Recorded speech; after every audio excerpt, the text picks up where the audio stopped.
C, the class C and class D.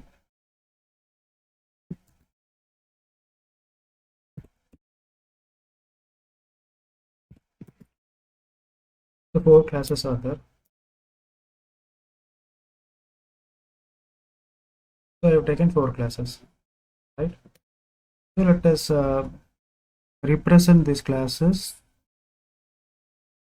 how it is going to look like from the memory perspective, right? So let us take 4 classes.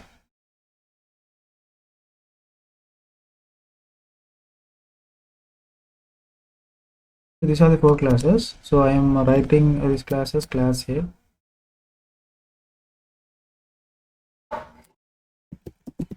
class A, class B,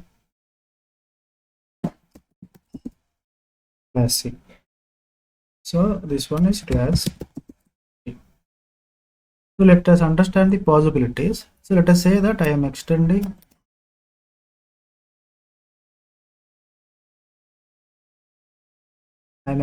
class B to class A, right?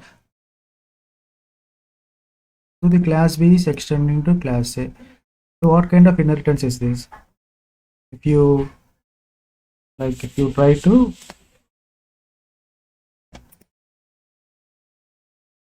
what kind of inheritance is this? The combination of class A and class B is going to be single level inheritance, and again this is completely possible. This inheritance is completely possible because class B is extending class A. So here class B is going to be child and class A is going to be parent. This is main, there is only one relation, parent-child relation. So this relationship is completely possible in Java. So let me take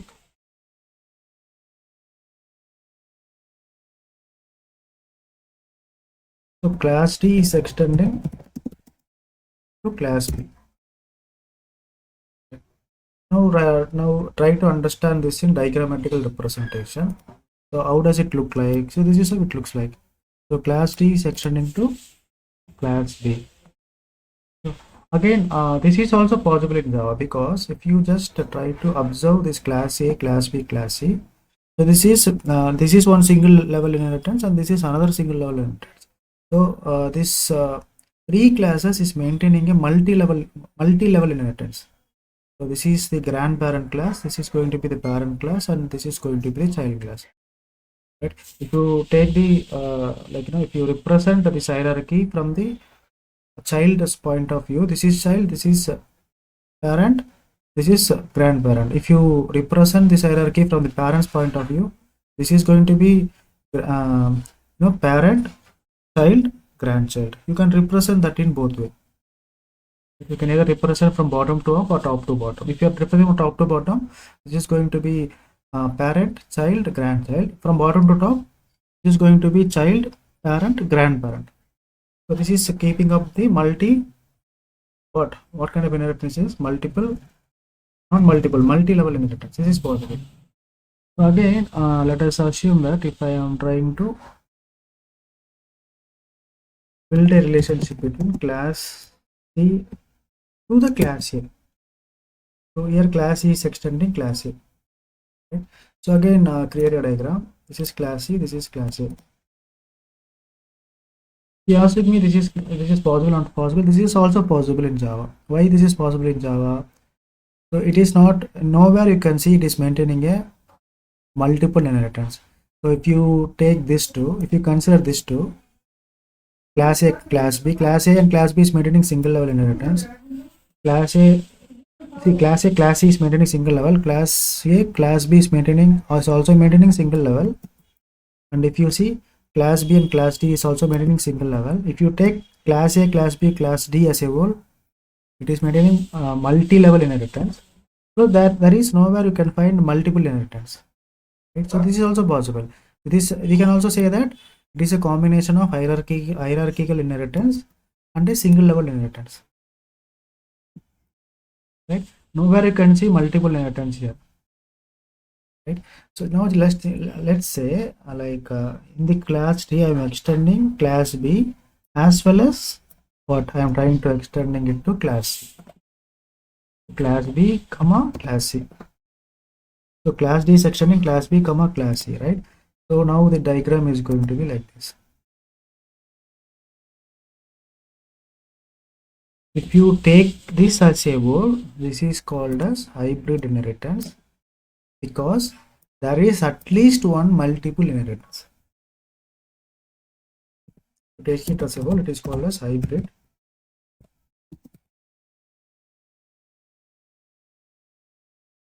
inheritance. Why it is hybrid inheritance? It is a combination of multiple inheritance. This is the multiple inheritance. You cannot extend one class to two different classes. You cannot have two parents for a child class. You can have two children for a parent class. That is possible. But you cannot have two parents for a child class. So this class D is having two parents. In real time, it is not possible, and even in the Java, it is not possible, right? So if you divide this part, if you consider this part alone, it is representing multiple inheritance, right? If you combinedly consider the whole part, it is representing hybrid inheritance, right? If you divide this part into sections or no, it is a combination of hybrid inheritance and a hierarchical inheritance, right?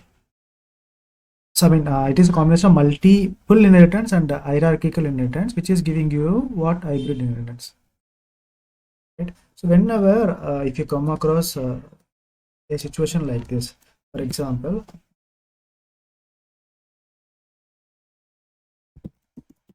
if class A extends class B, it is not possible. It is completely possible because after extends, you can have one class. Class B extends C. This is also possible, but you cannot have like this. Class D extends A, comma. This is not possible. The first two things are possible. This third one is not possible. You cannot have a class getting extended to two classes. So it is going to create multiple inheritance.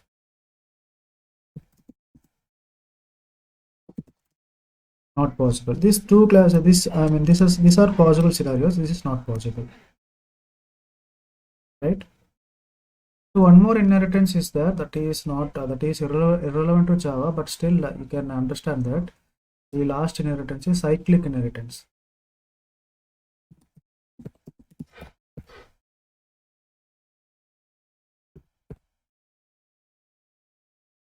So what do you mean by cyclic inheritance? If you ask me, the answer is very simple. If you are having a class, if the class is extending to the same class, I have a class A, the class A is extending to the class A itself. This is not possible in Java, so this is called a cyclic inheritance. This is one of the concepts that we have in the object-oriented programming language, but it is not applicable for Java, but you can understand like this. So let us assume that I have a class.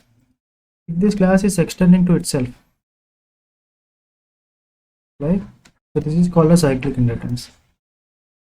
You cannot represent a class, and you cannot have the same class as a parent, and you cannot have the same class as a child. You look at this class from class A perspective. This class A, you consider this class A as child. This class A child class is again acting as a parent to itself. This is not possible in real time as well as it is not possible in Java.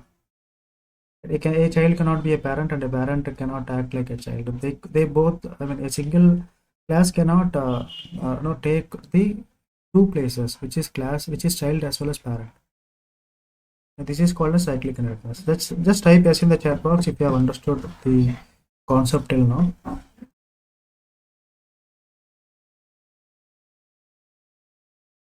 Okay, we will proceed further. Okay. So conclusion is very simple. You do not have to worry much about this. Single level inheritance, multi-level inheritance, and hierarchical inheritance are possible in Java. The not possible scenarios are cyclic inheritance, hybrid inheritance, and multiple inheritance. Let me write that here.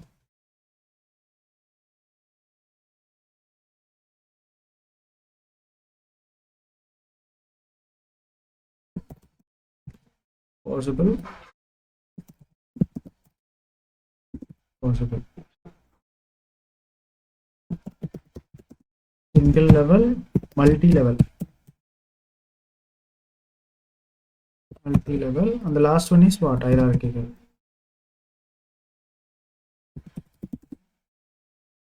These three levels are possible. When these three types are possible, and the not possible scenarios are multiple and hybrid. And again, we have cyclic inheritance, and this is not used in the Java applications, but this is one of the concepts in the object-oriented programming system. So this is also not possible in Java. You can remember this. So let me save this.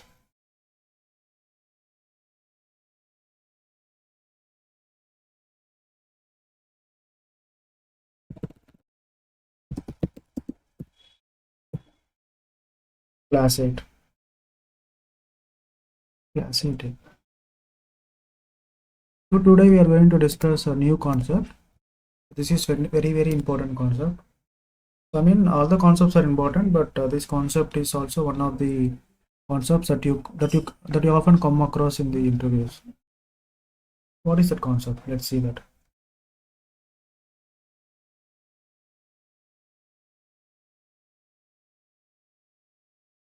This is very simple. Understanding this is very easy. Why is operator overloading?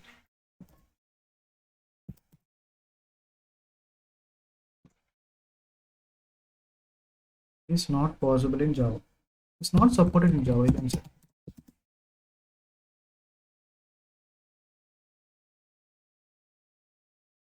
Right? So to understand this, we must understand what is operator loading. Before understanding what is operator loading, we must understand what is overloading. Right? So and again, overloading is a technology that you come across in the programming languages. Right? So we can call it as it is one of the concepts that you come across in the Java polymorphism.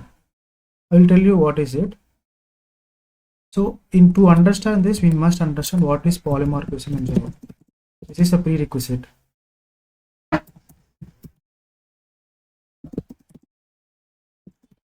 So, and again in polymorphism, there are two concepts: method overloading and method override. So you do not have to understand all these two concepts to understand this. If you understand what is method overloading, we are good to go with what is operator overloading, right? So I will give you the brief idea. So since it is a OOPS concept, we have a big section in the future for the polymorphism. So for the time being, we will understand the polymorphism only to understand what is operator overloading.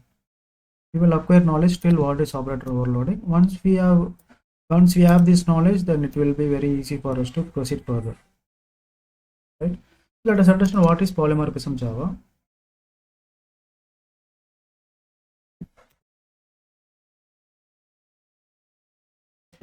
The first topic is what is polymorphism Java. Right?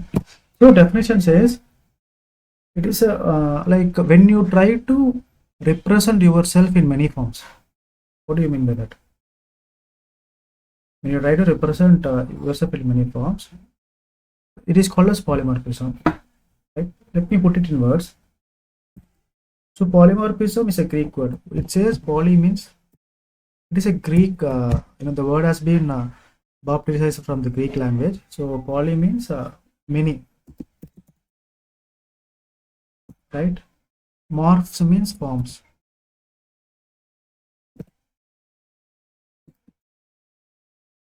It means many forms. When you represent anything, when an object can be represented in many ways, we call it as what? Polymorphism. In simple words, you can say polymorphism is what? It is many forms.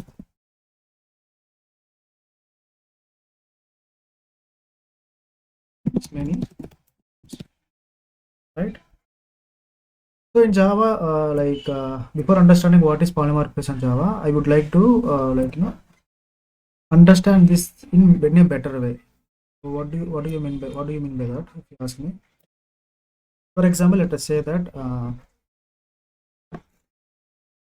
there is a person. Let us assume that there is a person, right? So if you take a person, and this person can be represented in very many ways. He can introduce himself in many ways, or he can also get represented in many ways based upon the place that he chooses to go.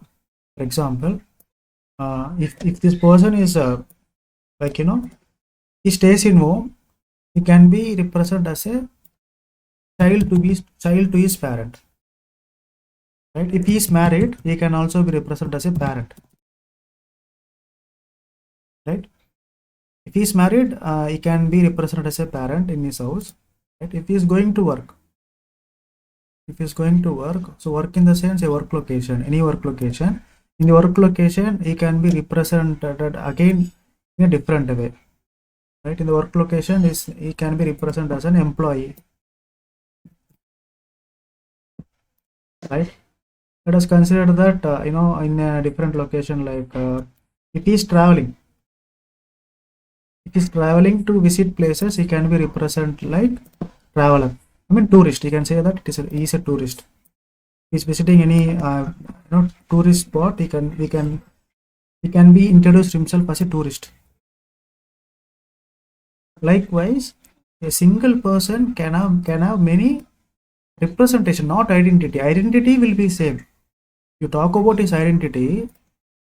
His name will not be changed, right? His name is going to be changed. I mean, it's going to be same. You talk about his identity will remain same.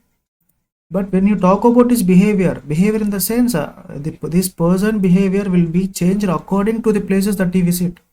If he is in his home, his behavior will be like he is going to act as a parent. In the office, he is going to behave like an employee. If he is visiting any places, he is going to behave like a tourist. Like one person with the same name can have many behaviors.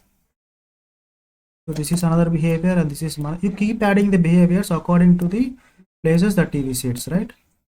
Then can be any number of behaviors for a particular person, right? This is called polymorphism in Java, right? So you must understand the identity is going to remain same. The name of a person is going to remain same, but his behavior is going to be different, and it will be varied from one location to another location, or one atmosphere to another atmosphere. So this many identities he has. Just a simple example. He may be having many number of identities. Like if he is going to a ground, he can be a player. If he is if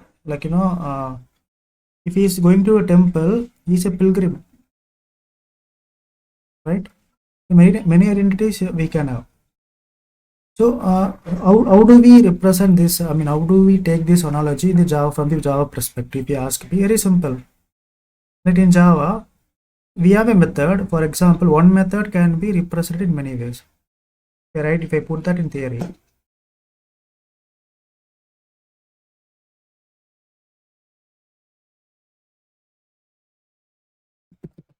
so there are two types of polymorphism in Java. Right? So type 1 is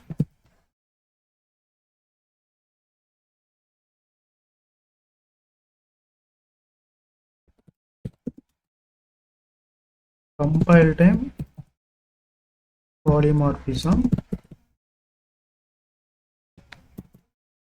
Type 2 is runtime polymorphism. So we don't have to worry about what is compile time polymorphism, what is runtime polymorphism, because this is a very big topic. So we are just understanding this to understand what is operator overloading, right? So compile time polymorphism is also called as method overloading. Runtime polymorphism is called as method overriding.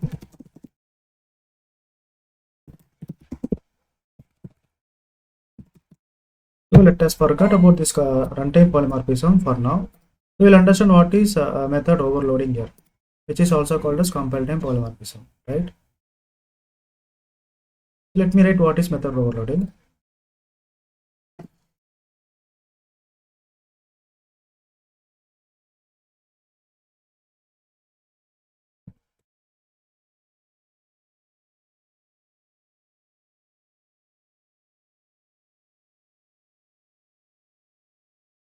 can say that when a class has two or more methods with the similar names.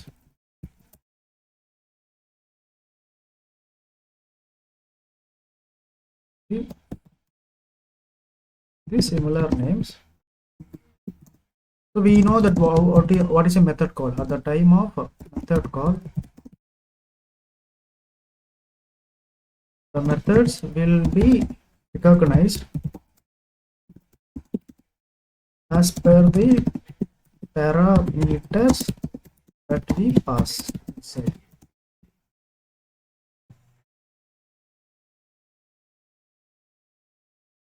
What I'm saying is, in a class we can declare any number of methods, right? So you can ensure that the method can be unique, but there is also an option you can have the same method names. If you have same method names, the methods are not going to be unique, isn't it? For example, if you go to college and if you have a name like ABC, right, you may encounter another person with the same name ABC, isn't it? Or there can be three or more than one person who are going to have the same names. Let us say that AAA.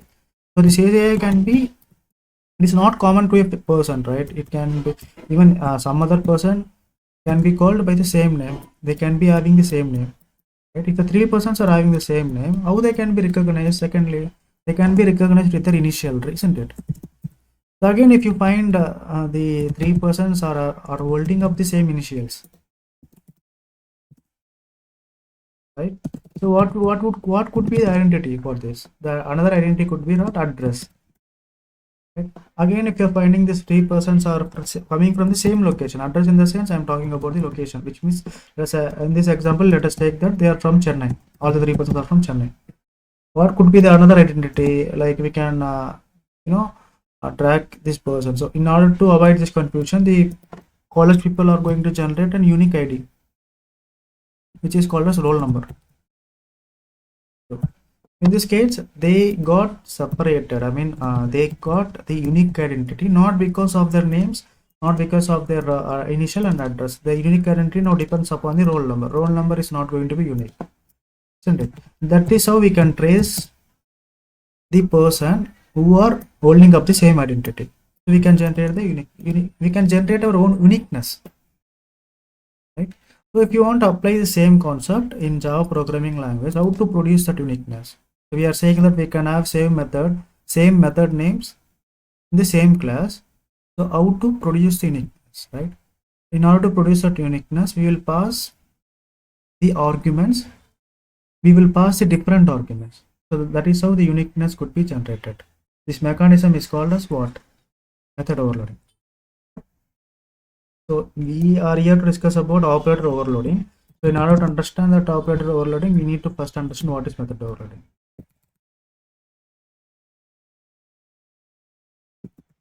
Mechanism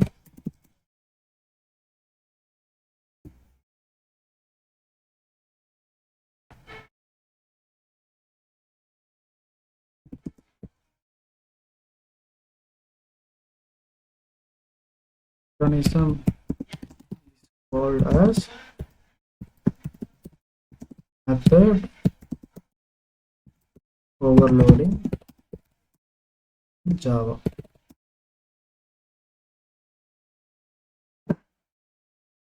Everything in is red, so not being red. Let's see this. So I hope you have understood till now. So let's continue. What is method overloading in Java? So let me write a small program. Let me take a classes. I've told you already, to write any program you have to write that program within a class. In this case, I am taking the name of the classes was person. Now let us say that the name of the class is simply as test, right? So for a class, this name can be any user defined name, and we can write any instructions only within the class boundary. We know that already. Second thing is it is mandatory to have the main method. So the main method should always be with this prototype, which is public static void, right? So in this prototype, and again, you need to make sure that this prototype and this method is going to take an argument which is string array args. Don't worry about this, we will discuss this in future. The future is near, don't worry. After completing this, we will start discussing one by one, right? So this is a complete class. A complete class is a class which has the main method.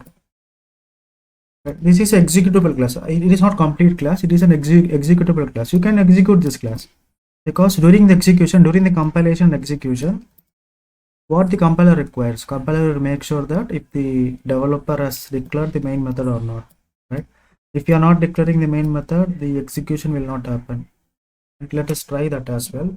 So I am saving this. So over and over again, we have to make sure that we are getting, in order to make sure that we are getting this concept, every time we will save, right? While saving, the name of the class should be what? Test.java, right? Because the class name is test, we have to save it is like test.java. Okay. So after saving this, we need to perform what? Compilation. So to perform compilation, we have a command what?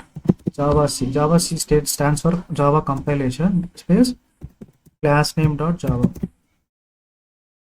Right. So if you don't see any if the JVM is not finding any errors, it will take you to the next line. So it is ready for execution. So execution Java space. Here it is blank because no statements are written here in the main method to be executed. Right. Let's come back to the concept. If I'm not, let us assume that if I'm not writing main method, I'm just saving this program once again. Let me start the compilation. It's not Javac. Actually, it is not Javac. It is Javac test.java. During the execution, the JVM is trying to find the main method. So it says main method is not found in class. Please define the main method as. We already know JVM will create the main thread. Main thread will try to get access to the main method. In this case, it is not able to find main method because we have removed that main method. So main method is mandatory. To understand that, I have just shown you the example through the command prompt. Okay. So let us come back to our topic. Let us have a let us have a method. The method name is like static void person. This is one method. So just observe, I am using two methods here. So if you see the prototype or if you see the signature of these two methods are holding up the same names, person, right? So if I am trying to call this method person, if I'm trying to call this method, the compiler will check for the person method, right? But there are two person methods. There is no differentiation. The behavior of this person and the behavior of this person is going to be same because there is no differentiation. Both identities are same, right? We need to make sure that this person has a unique identity, this person has a unique identity, but they are not unique because they resemble same. In order to differentiate the identity, we will pass an argument. We will make sure that the arguments are different. Now in this case, arguments are nothing but the values that we pass inside this inside these brackets. So if you ask me about the arguments for main method, the arguments of main method is something like string array args. Likewise, we have to pass an arguments for the differentiation. Let us say that in this case I am passing integer array. Don't worry about this argument, we'll discuss. We will make sure that both arguments are different. In this case I am passing string b, right? Even though the methods are same, the arguments are different. It means identity is same, behavior is different. Why behavior is different? Because both if you check the arguments, both are possessing different arguments. So if you go back to this example, what I said, can have the same identity, can be same, but behavior will be varied from the location to location or from the environment to another environment. Same thing goes in Java as well. Identity is same, method name is same, but the method behavior is going to be different. Why it is going to be different? Because it is holding up two different arguments. These both arguments are not same. Okay, let's say that if we are having same arguments, again identity is same. Again we cannot this person when we try to call the person, it will get confused. Again we have ended up in producing the same identity, so there is no variation. This behavior is same, and again this behavior is same. I want to change identity. Let us go back here. I already said, right, in a particular class, in the sense, if you go to college and three persons can have the same name, right? So if you want to generate uniqueness, we will check the initial. Again the initial is same, check the address. Again the address is same. At last you will check for roll number. Likewise, we need to make sure that we are producing the same even though if you are producing the same method name, the arguments are different. So let me write here instead of int a, here I am writing here integer b. Now these arguments are different, so we have found the uniqueness. Again, if it is also going to have integer b, again both are going to be same. The third case, what I am going to do here, I am going to pass string, or let me have another int c. Right now, both are different, right? So let me pass a value like system dot out dot println. Here I can pass for our understanding in order to make sure that this method is getting executed. Let me say person with three integers, ins. Or I can say executing person method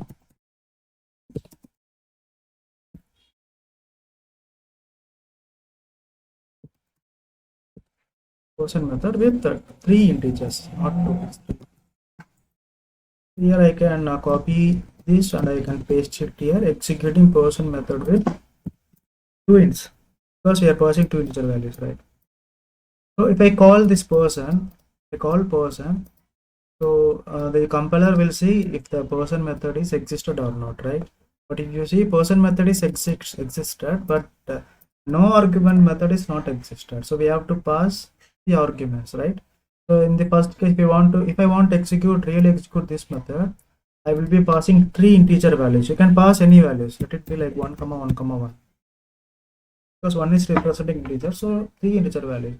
It finds, okay, this developer is passing three values which are integers. It will check for the method that is taking three integer values. So it is matching, right? This thing and this thing is matching, right? Now the compiler will get to know. It is very clear for the compiler to execute this method. Depends upon the arguments that we pass inside.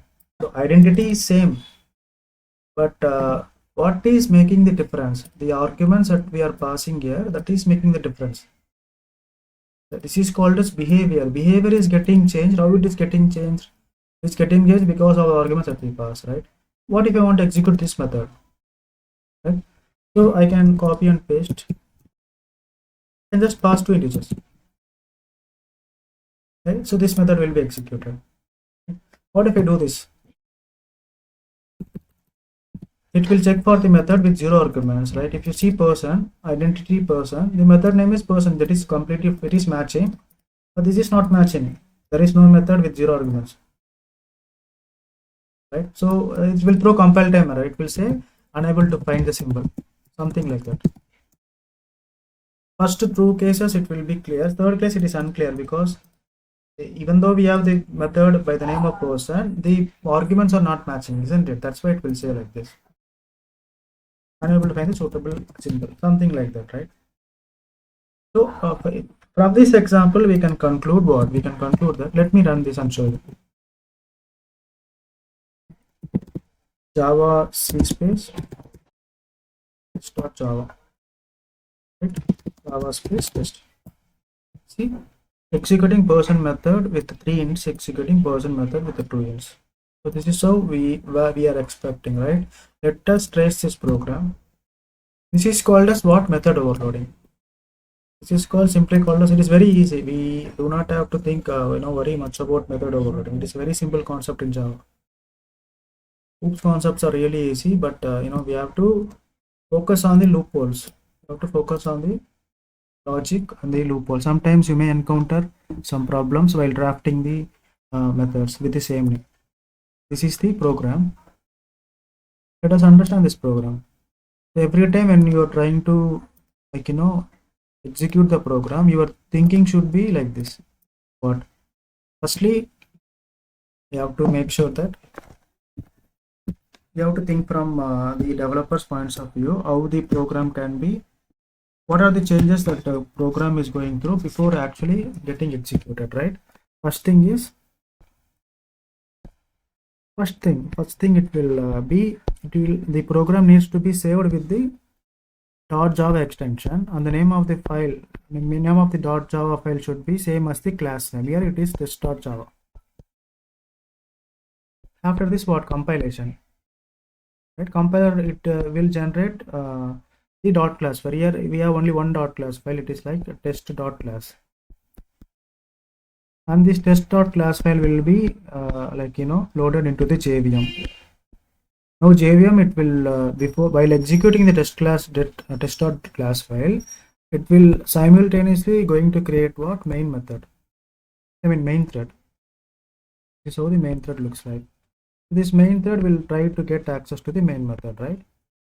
So from here the control goes to the main method directly. So here we have declared the main method here, and it will execute all the instructions one by one, right? So first instruction is what? Person 111, right? So we have declared it as person 111, right? It will try to find, okay, if there is any method with the name person. Yes, there is a method with the name person. At the same time, if that method is going to accept 3 integer arguments. Yes, there is a method which accepts what? Which accepts 3 integer arguments. So the method is here. Send it. Control will be traveling from here to here. Okay. So the instructions inside this method will be executed. The first instruction is simply direct instruction, executing person's method and 3 ints. Okay.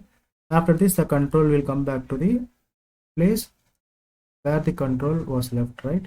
So this is to this place, the control will come again to this place from here to here. The second instruction is what? Person 11. So again, it's very simple. From here to the control, it will check if there is any method which is taking 2 integer arguments. Yes, there is a method that takes 2 integer arguments. From here, the control will go here, and this instruction will be executed, right? So here you have to, the takeaway is the method name is same and the arguments are different. This is called as the simple method overloading in Java. Method overloading, right? So we have understood what is method overloading. Our discussion is on top of method overloading, isn't it? So overloading is very simple. So we have performed method overloading with the methods. The method overloading talks about methods, but operator overloading talks about operators, right? What do you mean by that? Today I will give you a small example. We will understand this concept tomorrow. Today I will just give you the introduction. What is operator overloading? See, let us take one operator, simple operator, mathematical operator. If I do 100 plus 100, what is the behavior of this operator? You take 100 plus 100. Mathematically, this plus operator is going to perform the addition. So obviously the answer is going to be 200. Right? So we can also say this plus operator is going to work only with the numbers, right? Plus operator is going to work only with the 2 operands has to be numbers, right? You cannot perform this mathematical calculation, right? The plus operator is not going to accept any other thing apart from numbers. What if I say, if I trying to use Java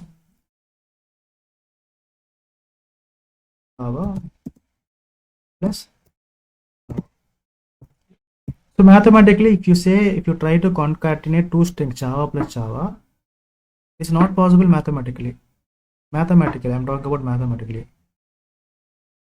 So here I'm talking about mathematically. Mathematically, it is not possible. Java plus Java is what? This even it is not show. Java plus Java, we cannot say that Java square, I mean J square, A square, V square, nothing. There are two Java. I mean we cannot say that. In mathematically we have this A plus A equal to 2A. This is okay. You can do that, but in Java, right? If you want to define any functionality to this, we can do that in Java. So it is going to be what? Concatenate, right? So we cannot say two Java in math. I mean two Java in Java. Because Java performs a different operation for this.